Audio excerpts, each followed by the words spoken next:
we're bringing to you part 2 of the year 2025 in review, with guests including Sam Sorbo, Charles Gasparino, Alex Newman, and Charlie Kirk on this episode of United Patriots Uprising with Gary Binford. I'm your host, Gary Binford. Thanks for joining us. This podcast is available at radioinfluence.com and wherever you get your favorite podcasts. I'll tell you more about that at the end of the show. That includes where you can find the audio archive. That includes guests from back in the day, including Mike Lindell, Diamond and Silk, Judge Janine Pirro, and Monica Crowley. More about that at the end of the show. Well, I hope everybody had a Merry Christmas, and I hope that everybody is hanging in there because the year 2025 was really, really, really rough. There were some good things that happened. There's a lot of bad things that happened. Just thank God Donald Trump's in the White House. Boy, I don't even know if I'd even be doing this show if he wasn't. I don't know what I'd be doing. But I'm here, and we put on a bunch of great guests talking about everything politics in America. So on this, part 2 out of the 3 parts of the year 2025 in review, you'll see short clips from Alex Newman, Clare Lopez, Jim Daly, Tim Rivers, Elena Barbera, Charles Gasparino, Sam Sorbo, Debbie Kraulidis, Daniel Greenfield, Cheryl Chumley, Samuel Tolley, and in memory of the late Charlie Kirk, another clip from his appearance in June of 2024. So are you ready? Well, let's get into it. Yeah, well, it's very clear that we're on the verge of losing it. And I think there's a lot of causes, but I would say cause number 1 is we turned our backs on God and we stopped obeying his instructions. Again, you cannot understand the history of our nation without understanding the biblical principles that underpin it. Even things that everybody just takes for granted today that we just forgot where they came from, like the idea that human life has inherent value. Like, where did that come from? Most people throughout human history, the pagan nations of the world, have not believed that. If you were to go to India before Christian missionaries arrived, they were leaving babies outside because they probably had bad karma and they would just let them die. Same thing with the pagan Romans, same thing with the pagan Greeks. Slavery was ubiquitous throughout human history. Child sacrifice. I mean, all these things were normal until the light of the gospel, the light of the Bible came and illuminated the minds of men. And we're losing those. And so we have ignored God. We have ignored his moral principles. We've ignored his instructions. I mean, you ask an average American today, why do we have government? People don't know, right? The Bible teaches more on government than it does on heaven. And yet the pastors don't want to preach that. They're worried the IRS is going to take away their precious little tax exemption. The government's job is to punish evil. And God already defined evil: murder, theft, man-stealing, right? Kidnapping people and selling them, rape. These are the things that God has defined as evil. And so that's why the government exists, to punish evil. So this confusion has resulted in, for example, the status quo that we have today now, where government educates people's children. Where did that come from, right? That's a modern innovation, and Alex, disaster. That's in the Bible. Remember, the Bible says, raise your kids in the ways of the Lord. I guess it's not in the Bible. That's right. Over and over again, we have very clear instructions for parents for how they are to educate and disciple their children. And, I'm not opposed to delegating some of that responsibility to, homeschool co-op, a Christian school. My wife and I were in classical conversations. I serve on the board of Freedom Project Academy. There's a lot of great options out there. There's great Christian schools, but we have very clear commands about how children are to be raised and educated. And it starts with the basics. Parents are in charge. The fear of the Lord is the beginning of wisdom. It's the beginning of knowledge, is what it says in Proverbs 1:7, Proverbs 9:10. And so we've lost all that. We've handed our children over to be indoctrinated into a pagan, godless worldview. And then we act surprised that they behave like pagans and et cetera. It's frankly crazy, Gary.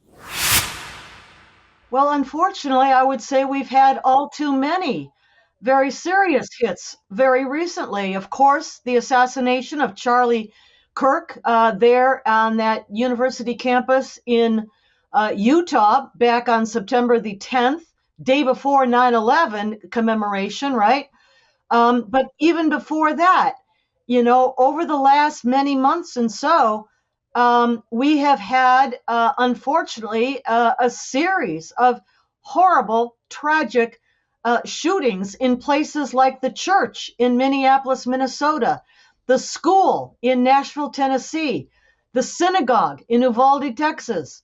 And, we are once again, it seems to me, slipping into the kind of domestic strife that we saw back in the 60s and 70s even. And here it is again, which is essentially a communist Marxist revolution that now is in collaboration with the Islamic movement, and in particular, the Muslim Brotherhood and its front groups here in America, opportunistically aligned in what we would call a red-green axis, but nevertheless, for the moment, aligned. From Rock the Red, 3 of the people that I met down there who I've developed the relationships with, and, we all, I love all 3 of you, and that's you, and there's the former FBI agent, John Guandolo, and our friend, the author and filmmaker, Trevor Loudon. And the thing that all 3 of you have in common, you all understand the connection between what communism is doing on one end and what Islam is doing on the other end. And as Trevor says, eventually Islam and communists, their plan is to fight for world domination. But in order for that to happen, it would have to be over our dead caucuses. And you understand the connection. And John's boy, and Trevor, the Muslim Brotherhood over here, communism, they seem to be coming from different angles, but they're coming at the same thing, the destruction of the United States. You're absolutely right that this is an opportunistic alignment. We call it the red-green axis. It's certainly at odds with how we think of these 2 ideologies, the communist Marxist one and the kinds of things that we just talked about in the 45 goals, not Islamic at all. And on the other hand, of course, Islamic doctrine. However, for the moment, it's ad hoc, it's opportunistic, and it's because they share the same enemy, and that is, first of all, more broadly, Western civilization, but more specifically, the constitutional republic of the United States of America. And if they can bring us down, if they can collapse our society from within, this is not all about kinetic violence, as we're talking, many other means and methods, including information operations, psychological operations, propaganda. If they can bring us down, then what chance does the rest of the world have, the rest of the Western civilization? And that includes, not just geographically the West, but all of those, modern nation states, wherever they may be, who value and cherish and protect, the liberties and the human rights enshrined in Western civilization. That concept of the losses that we have had in this country, I think it's fair to say when you look at the research, the data, not the Bible, certainly look at the Bible, but the Bible's talking about it with confidence, but look at the data. How do children thrive? In what environment do children do the best in? Oh, guess what? 2-parent, loving, biological home. That's it, everybody. And it is obvious, even to what I would say is agnostic or atheist researchers in social science. There's been a couple of good books written by those folks now saying there's no refuting that children do best. And, part of this is like, you got to be kidding me. It's that obvious. And so for us, at least on the family side, we're attacking that every day with marriage and parenting, try to strengthen marriages. We have a great save rate. We have wonderful programs that focus on the family to help a troubled marriage. And when we can keep a family together, the cascading effect and benefit is overwhelming in a number of ways. It lessens the burden on society because men and women are intact. I remember I met with with Justice Kennedy, and he was kind of chiding me, Christian organizations should take care of the poor. I said, we do. I mean, Christians have a great tradition of that, soup kitchens, et cetera. Many churches have food pantries. That's something that is staple in Christian work. But I said, we at Focus on the Family, we go after the root cause of poverty. And how's that? And I remember saying, poverty rate with an intact mother and children and an intact family is 6%. After divorce, 36%. It is the root cause of poverty, divorce. So why aren't we doing more to help couples stay together and fight for their marriages? That should be the message, not discard this relationship and move on. One of the personalities in the film Truth Rising is Katie Faust out of Seattle. And she started this ministry, Them Before Us. And we're working on another documentary with her. But in this film, she talks about where adults have got it wrong. It used to be, think of this, those of us that grew up in the 60s and 70s, parents would sacrifice for their children to go to college, to achieve more than their mom and dad achieved. And Katie profoundly says now adults expect children to sacrifice for them in sexual ideology, whatever it may be. And that is profoundly true. We are expecting children to be mutilated, to give their bodies up for transgendered sex changes and all that for adult ideology, to make us feel better. And it's just simply wrong. No, and for us as well, the advocacy groups, we've seen, the rapid departure of donors, while we have an even greater demand to help these people and their families get reconstituted, if nothing else, simply to survive, not lose their homes and not move backwards. Okay, so I'm going to just give you the analogy. Everybody was a teenager who's listening. Maybe some of you haven't got there yet. This is a great podcast to listen to if you're just coming up. But if you were a teenager, remember when you left home? Remember when maybe your aunt or your uncle loaned you your money for your first car? Or your parents helped you get that apartment by co-signing, or your first loan to go to college? Well, imagine you're 45 or 50 or even 65, and that's where you are. You've got nothing. You have no credit. You have a sullied background. You don't have a job. You may not have a home. Many have no families anymore, and you get to start all over again with a criminal record in some cases that states are being very slow to erase. And that is the predicament that J6ers who were released, all 259, I believe was my count. We got 245 on January 21, liberated into our arms. And the remainder we fought, and we still have 3 behind bars being held on other charges that the states have trumped up that are related to J6, so they should have been dismissed. And we have 12 people waiting on real pardons who were simply commuted. And that's the circumstance these people find themselves in. Heroic patriots, many of them. I want to remind everybody, there's like only 35 or 45 people that received charges that had to do with violence inside or at the Capitol. And then compare that to like 1,700 people who were indicted and over 1,500 who were prosecuted, and well over 400 to 500 who were placed in prison. And you get the scope of this disaster against American patriots and conservatives. I will admit that many of them all fall into this, the right side of politics, the side that is more constitutionally minded, more cognizant that we are a republic and not a democracy. And so that's where they find themselves now. And here we are, the advocacy groups who've been going, wow, we're doing so good. We got you $100 in commissary. And I got a guy's going, I'm going to lose my home if I don't come up with $1,700. And I can't get a job. Is there any way you can help me feed my family? And I don't have a car. I found a job, but I can't get to work because I don't have a vehicle. Can you help me get a car? These are needs that go well beyond the individual 1-2 donor. Give me $20 and God bless you for your help.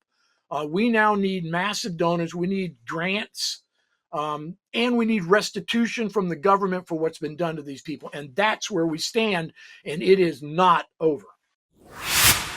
Well, the things that you're talking about, some of them we're seeing them in public on the streets at these pride parades where you have, sex toys being shown to children and grown men and women walking around naked. But what I'm really focused on is another part of the problem, and that's our schools, and mostly our public schools, some private, where right from kindergarten and pre-K, they're starting to talk to children about their sexuality. And it very quickly, in some elementary and in almost all middle and high schools, there is hardcore pornography on the shelves of the libraries, the classroom libraries. It has now made it on its way onto summer reading lists. So it's not an official part of the curriculum in most places, but even what is an official part of the curriculum in most places goes way too far.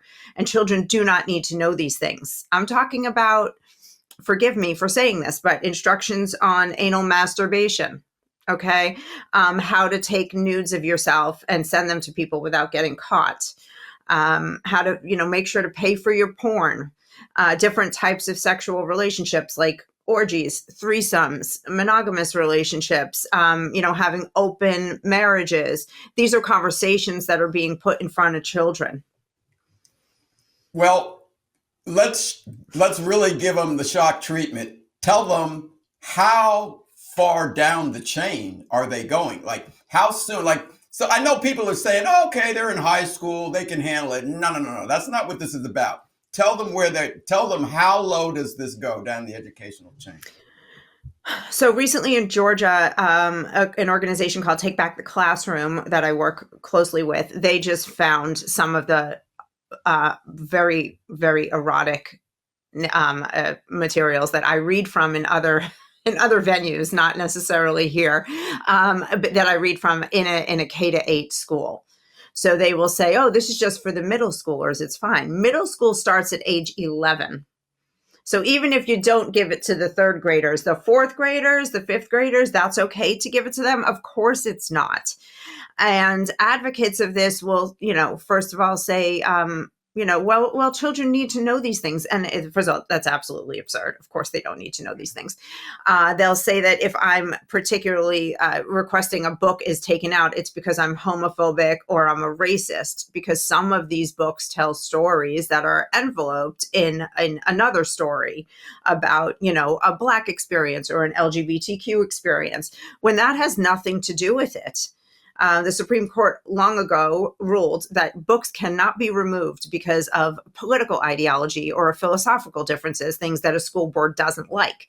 But they absolutely can be removed if they have pervasive vulgarity in them. And so the key is to focus on the vulgarity and put your school board's feet to the fire and read it to them and say, do you think this is for children? And why do you insist on having this in our schools? And, it's going to be really hard for them to face the general public and say, I believe that this is for children. I don't know how they can do it. So a blurb in regard to your latest book states, the book is an explosive deep dive into the progressive madness that has infected and corrupted the world's biggest corporations, threatening the stability of the global economy and life as we know it. You say it's a story wilder than you can imagine. So tell us about it. Well, I'll give you a little background on why I wrote the book. So I was covering, I cover just regular financial news a lot. Mergers and acquisitions, banks, CEO changes, you name it. And I was covering the regional banking crisis and whether it was going to spread and it did. It spread to, not just Silicon Valley Bank, but others. And I was focusing on Silicon Valley Bank. And as I was writing about this story, and mainly about the numbers, about how they had a mismatch on their balance sheet, their liabilities and assets, it was a wicked mismatch. The assets were actually going down in value because the Fed was raising interest rates and they had their assets in treasury bonds. And then there was a run on the bank, and they couldn't essentially couldn't pay off the people because they owed more than they had, in reserve, so to speak. And then someone alerted me about all this like woke stuff that they were doing, like ESG sessions, DEI sessions, and it wasn't just like the HR department; it was like everybody in the company. The local Fed out there. The San Francisco Fed was sort of celebrating Black Lives Matters during the 2020 protests.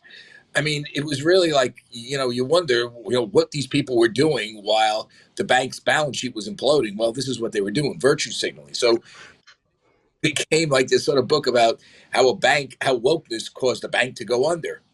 if you know who's reading the book, that got reduced to about 3 or 4 pages, and it became a bigger book because immediately when I got the deal, Budweiser happened. You had a trans woman in a bubble bath giggling, sipping a Bud in one commercial.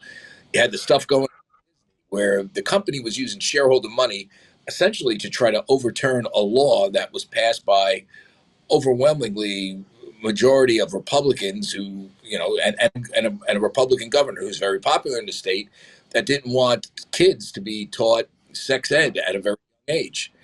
You had the situation at Target where they just didn't celebrate Pride Month. They went nuts on it. And, so much so that, half the store was sort of filled with pride displays, a lot of it aimed at kids, rainbow colored ones, books touting trans ideology that were aimed at teenagers. I mean, it was just really insane, and people complained.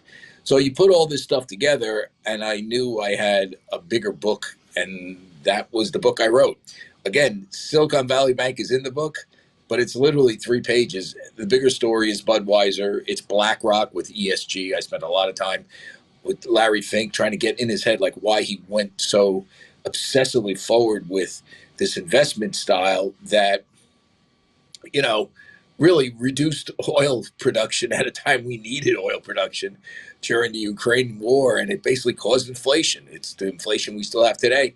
And without giving away too much, I got into his head. And, he's an interesting guy, Larry Fink. He's a lot less woke than you think. There was a business for doing some of this stuff, and I get into all of it.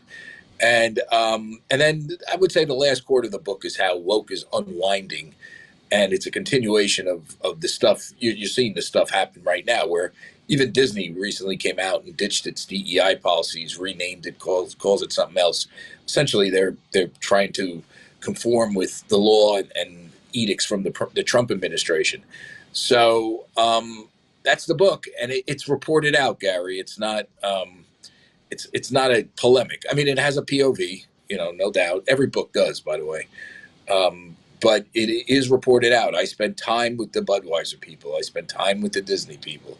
I spent time with Larry Fink. I spent time, I will go down the list. I spent time with the Silicon Valley Bank people. And I tried to get their side of the story in there, try to explain it, where we're going with this.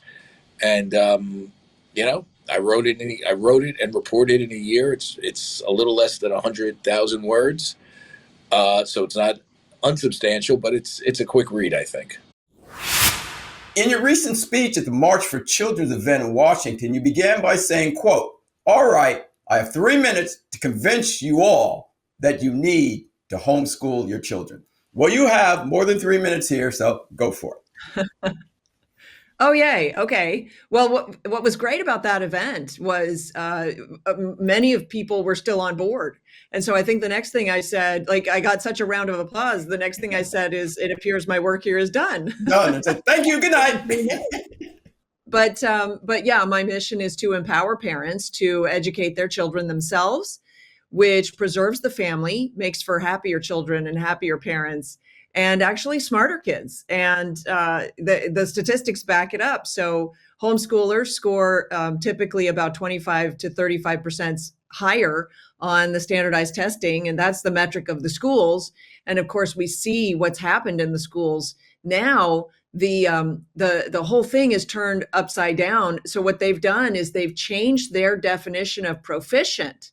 But even with the degraded definition of proficiency that they have, they still can't meet the mark.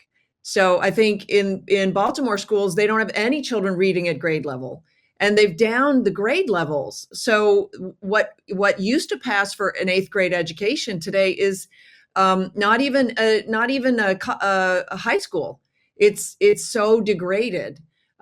So if you go online and if you go to my website, you'll see a test from about 100 years ago, from the turn of the century for 8th grade. And there are questions that even just adults today can't answer. Name 5 parts of speech. What's the difference between a preposition and whatever. And kids don't know. They can't. Kids can't even tell us that our northern border is shared with Canada. They can't tell us who we won the Revolutionary War against. This is pathetic. And this is what passes for education today. So in my book, and this is what I encourage parents to do, is the book is actually kind of a workbook for parents, is take a step back and let's define our terms. What do we mean by education? Because sure, everybody wants an education for their child, and that's what we're told to want, right? We've all been schooled to want education, but we've also been schooled to believe that schools offer education, and they don't. And the proof of that is, if you're an educated person, you are capable of teaching a fourth grader. But most parents will tell you they don't feel capable of teaching a fourth grader, which means they weren't educated. They were schooled. There's a difference. And when you take that step back, as you are encouraged to do in my book, and you look at, okay, so what are my goals and desires? What do I mean by I want my child to get a good education? The school defines it as college prep and career readiness, which they are not providing anyway, because we have so many young people graduating from college unable to hold a job, much less a career, and severely in debt, which means that they are not fiscally responsible either, which is not the marks of a good citizen, frankly. And so that's what the schools are now turning out. But that college prep and career readiness has conditioned us all to believe that money is the highest value. Now, intrinsically, we know that that's not right. Intrinsically, as adults, we know really the most important thing are relationships, so that we're not lonely, so that we can function in the world, so that we can serve people and feel valued, right?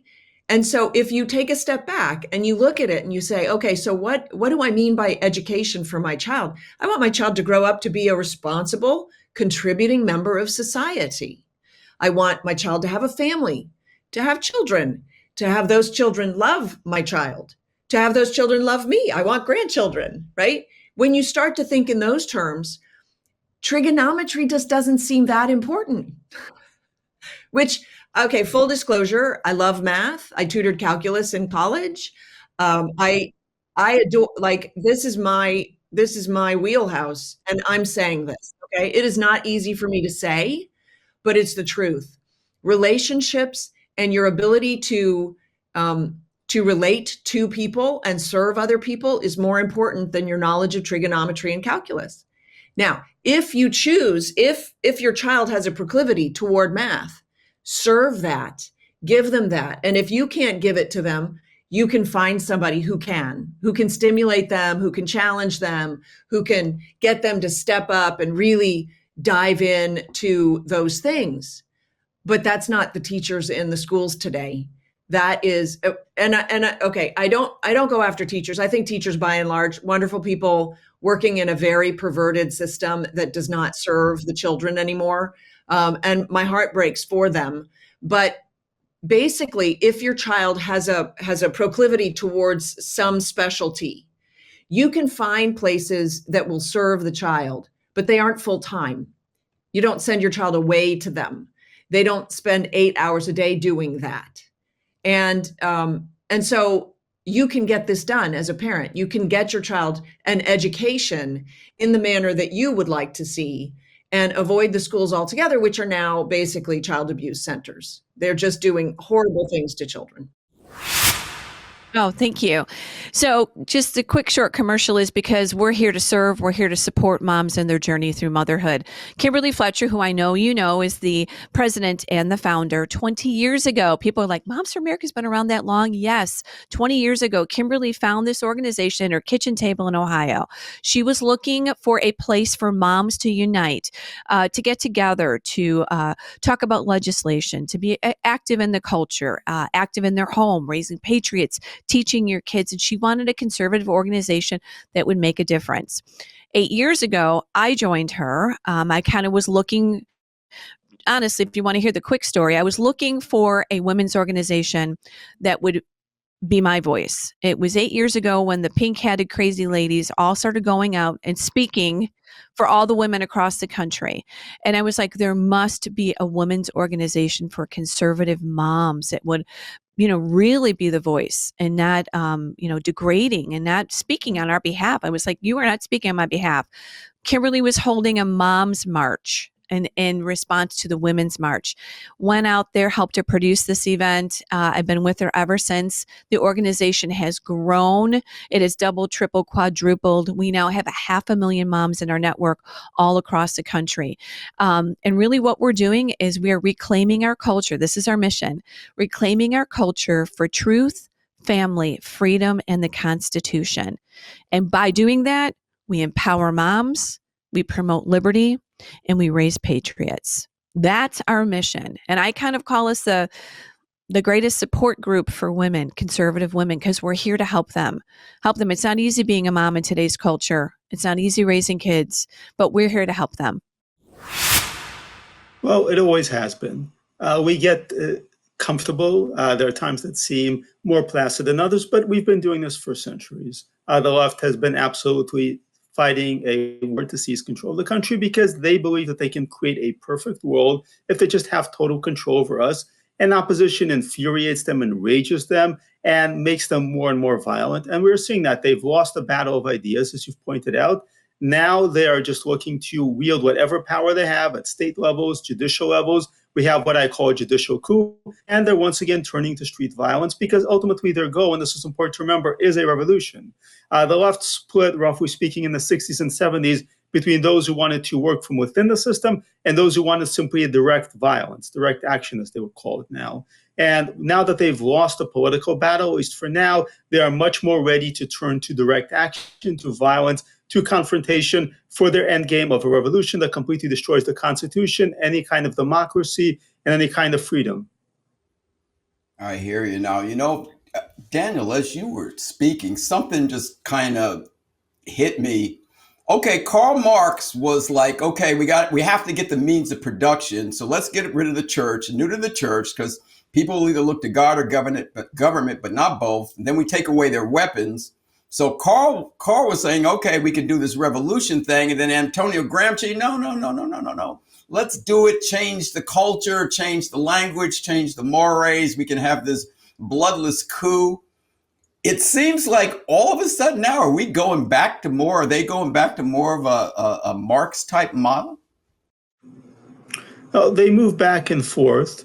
First of all, there are parts of the left that are committed to one track or the other, but they go back and forth opportunistically. The left has no consistent principles on any of the things that they actually argue for. No, we've seen that over and over again. None of the things that they claim to believe in are the things they care about, whether it's gay rights, whether it's free speech. None of these things are actually things that they stick to. And when it comes to tactics, they move around. That was the whole point of Alinsky, is that you just move around one tactic to another. So when they have political power, then of course, we must maintain power. We must maintain the legitimacy of democracy. Democracy itself at stake, as Biden would tell us, democracy. And now that they're out of power, well, of course, it's dissent is patriotic again. I remember the bumper stickers under Bush, dissent is patriotic. The moment Obama came in, dissent was no longer patriotic. So everything is entirely opportunistic. What they want is power. It's like a scam artist calling you on the phone, and he will tell you anything, absolutely anything, and read your responses in order to manipulate you. The left is doing this on a national and a global scale. They are telling us whatever they think will work to convince us. You actually can see this happening in real time. They went all in on the transgender movement, for example, and now they're having these conferences. What position should we take on the transgender movement to make our views palatable to the American people? They will say this. They don't actually care about any of this. What they care about is getting power and telling us anything we want to hear. And any tactic, if they think that the best tactic is just killing everybody straight out, they will do it. If they think the best tactic is to pretend to be patriots and have American flags behind them and reference the Constitution, they will do that too. Right. Now, you ready to blow the audience's mind? Are you ready? You want to blow their minds? Sure. I'm only going to do it if you're ready, because I found this completely fascinating. I had no idea. I'm sitting back, kicking back. I was eating my breakfast, and I'm watching you with Tony Perkins. And when you brought out that you were a former atheist, I almost fell off the chair. And so my question is, as a former atheist, when you were an atheist, how did you view the role of government? And how did you think of people who insisted on putting God above the government? And then when you got reborn in Christ, moving from darkness to the glorious light you're in now, how is it trying to explain this now, having been on the other side, and there are just so few people that seemingly now want to listen. So it's because I was atheist, right? And I still cherished individual freedoms, largely the type that you would read about in an Ayn Rand novel, right? The Fountainhead, Atlas Shrugged, that kind of freedom. And I respected the warnings that were put forth in George Orwell, 1984, Animal Farm. But it was because I was an atheist and still cherished freedom that I can tell you now that I'm not an atheist, that I am a card-carrying Christian, Team Jesus all the way, that the concept of God-given individual liberties and rights is not about Bible thumping, right? It's just about taking a moral compass from a creator, from God, and bringing that into your worldview. So you can still be floundering in your faith and respect the idea of rights coming from a higher power and the inability of government to properly morally compass during their governance. But you can't hold on to those individual liberties and rights for the long term unless you also have a faith. And so as I moved from atheism into Christianity, I realized that yes, for the short term, you can value liberty as an atheist, as a humanist, as a secularist, but it will never stay around for the long term unless you realize that, as founders warned, right, our limited government is only capable of sustaining itself so long as its people are moral and virtuous. And that morality can't come from your own heart and mind because those are deceptive. You have to take it from a higher power. So as I moved from atheism to Christianity, I realized that the long-term solution for America's freedoms has to come from the faith-based community, has to come from the realization that God is alive and active, and he needs to be put at the forefront of American society. You know, I grew up at a time, like you, I graduated in 1970. And I remember we had black and white. So we're a year apart. Yeah. Yeah. We had black and white TV. And then I remember the first time I had a color TV and I saw The Wizard of Oz. And it starts off in black and white until Dorothy comes out the room and boom, it's color. And that was like fascinating to me. So I know it's kind of a stretch, but when I was a kid, I never considered the possibility, or as a young adult, that we would end up like we are. Now, as you know, we're baby boomers, and I look at society now from a perspective of years and wisdom, and I say that the Great Society, our parents' generation, dropped the ball, and our generation let the air out of it. You know, because the people that are running all this stuff are either our age or they made a way for the folks that are here now. There is no way on God's green earth that I would ever consider the possibility that we would say a man can get pregnant or menstruate or have children. Yes, there were always homosexuals and freakazoids out in society, but they were kept to the side. And then when this postmodernism came out, and I thought it was ridiculous when I first heard about postmodernism, your own reality. It's like, you know, I used to, like I said, I was a baby boomer. I was in the 60s and 70s doing stuff. I was out there indulging in my flesh and using psychedelics and whatnot. But even though I was out there doing crazy stuff, I never lost reality. I knew that I couldn't fly. So if I might have been on some LSD or something, I wasn't going to jump off a building. I knew if I stuck my hand in a fire, it would burn. There were basic common sense I held on to. And thank God I never went as crazy as some of the folks did. But now that we got to this point where you can define your own reality, or you can believe that a child, a 5-year-old can determine their sex and then go ahead and mutilate this child and put them in cross-sexual hormones. These kind of things are beyond my comprehension now, and they would have been way beyond my comprehension then. And I think it's nothing less than demonic activity in our society. Yeah, that's exactly right. And part of stopping the toxic spread is getting a better Republican Party, is building an actual opposition party in this country, is combining forces together with other like-minded people. And we talk in the book on the micro and the macro. The macro is some of the obvious stuff, but we have a ton of research, such as executive orders that President Trump could sign, God willing, he gets back in the Oval Office, certain laws that we can pass, how we can reconfigure federal agencies, and then also the micro, which is incredibly important, which is how you can go through a revolution of the self, from spiritual development to getting married to having children, a revolutionary spirit to be the best version of yourself. And so we believe that the right-wing revolution is not just about retaking the country, but also that every individual sovereign citizen must make specific and dedicated choices and decisions that will improve their life, that will improve their family's life, and also with it, the civilization. I hope you enjoyed that, everyone. The guests were outstanding. All the guests have been outstanding throughout the year. And the one thing that I noticed, and I don't even know if this is good or bad, but even going back to when this show started 4 years ago, what the guests had to say then is just as relevant today. So, January 6th, the first show of the new year, the last part of this 3-part series of the year 2025 in review, you will see Brigitte Gabriel, Lucas Miles, Stacey Washington, Chris Salcedo, the Patriot Barbie, Tina Descovich, Ted Nugent, Carl Jackson, Christina Bobb, Gloria Giorno, Dr. Robert Malone, and one final clip from the late Charlie Kirk. That will be available on January 6th. Once again, I want to thank all the guests that have been on this show, and I want to thank you for listening. We really appreciate it. Looking forward to better and bigger things in the year 2026. This podcast is available at radioinfluence.com, wherever you get your favorite podcasts.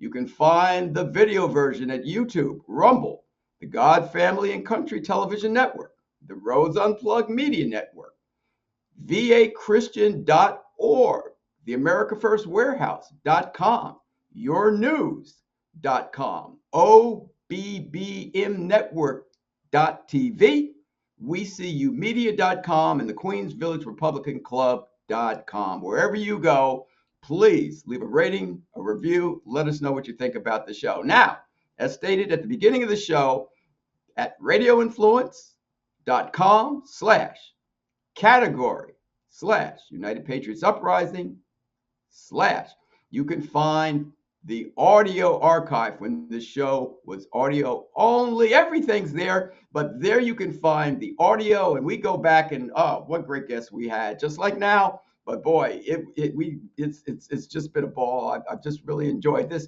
Some of the guests you'll find there: Lieutenant General Michael Flynn, Mike Lindell, Brandon Tatum, Michael Loftus, Diamond and Silk, Judge Janine Pirro, Wayne Allen Root, Monica Crowley, Ben Carson, Pastor Jack Hibbs, Carol Swain, just a few of the 150 guests that you will find when the show was audio. So, 2 things. First, I want to wish everybody a Happy New Year. And before you get to New Year, if you look at your clock at 11:58 a.m. on New Year's Eve, that's when I was born. So I have a birthday coming up. So once again, Happy New Year to everyone. And until the next time, this is your host, Gary Binford, saying God bless you, God bless your families, and God please bless America.